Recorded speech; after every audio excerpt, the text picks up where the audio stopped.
Halo, balik lagi sama aku, Rini Trayu Antika, mahasiswi dari program studi S1 Ilmu Keperawatan, Fakultas Ilmu Kesehatan, Universitas Katolik Musikalitas.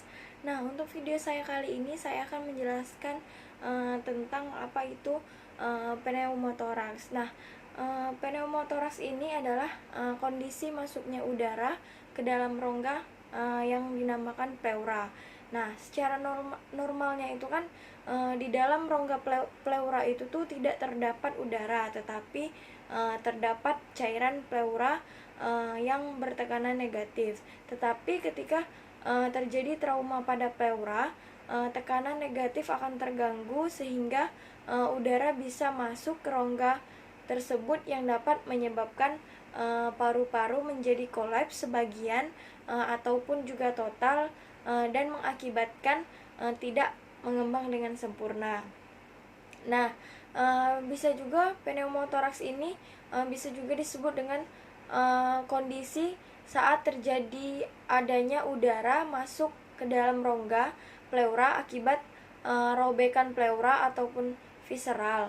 Kemudian paru kemudian mengalami relaksasi dan juga retraksi yang luasnya bervariasi ke arah hilus. Kemudian di sini ada pun jenis-jenis pneumotoraks. Yang pertama yaitu ada pneumotoraks spontan.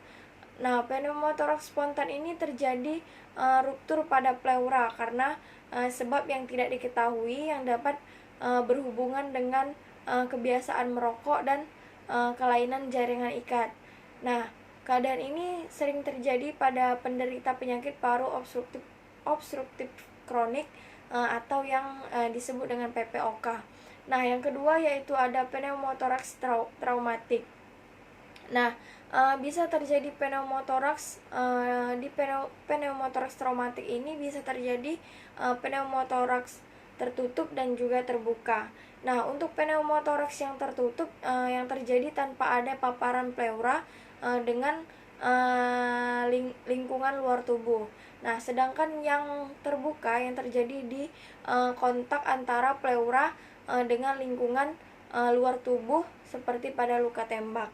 Nah, di sini ada juga etiologi ataupun penyebab dari pneumotoraks itu sendiri. Nah, di sini untuk pneumotoraks spontan primer yaitu ada paru normal, kemudian adanya ruptur ataupun bunyi blep pada pleura. Kemudian pada pneumotoraks spontan sekunder di sini berhubungan dengan penyakit paru obstruktif yang seperti PPOK, pneumonia dan yang lain-lain.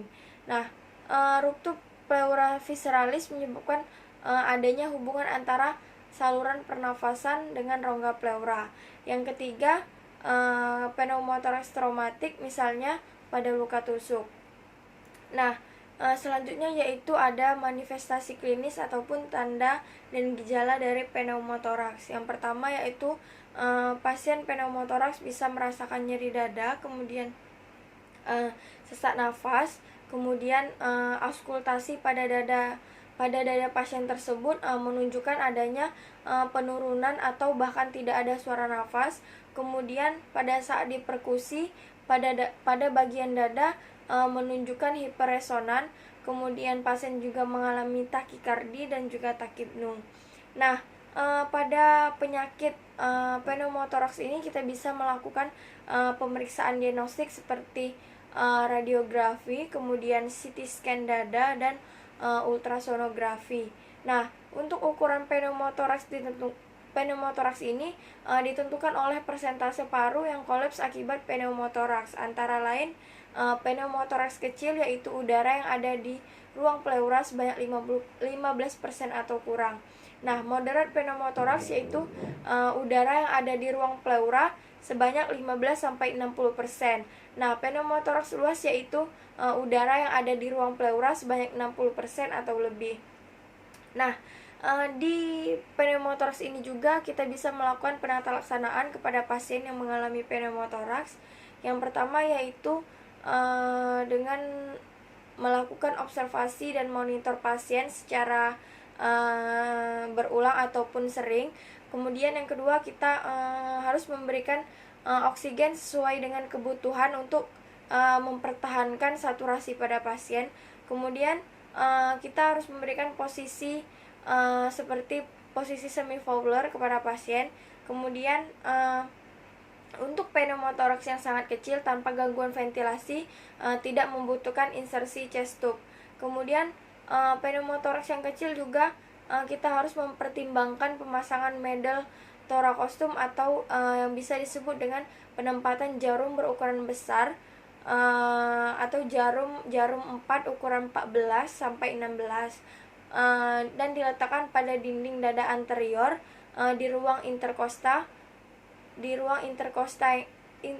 kedua pada garis mid clavicula dengan pemasangan satu katup atau yang bisa disebut dengan one way valve. Kemudian kita bisa pada saat kondisi pneumotoraks terbuka, kita juga bisa melakukan untuk penutupan luka dengan balutan tertutup, dan tetapi jika tension bertambah, lepaskan balutan tersebut. Nah, itulah penjelasan tentang pneumotoraks yang dapat saya sampaikan. Jika menurut kalian dari pemaparan yang saya sampaikan tadi ada kata-kata yang salah menurut kalian ataupun kalian ingin menambahkan, kalian bisa menambahkan yang di kolom komentar di bawah ini. Dan jangan lupa juga untuk kalian untuk like, komen, dan subscribe video saya kali ini. Terima kasih.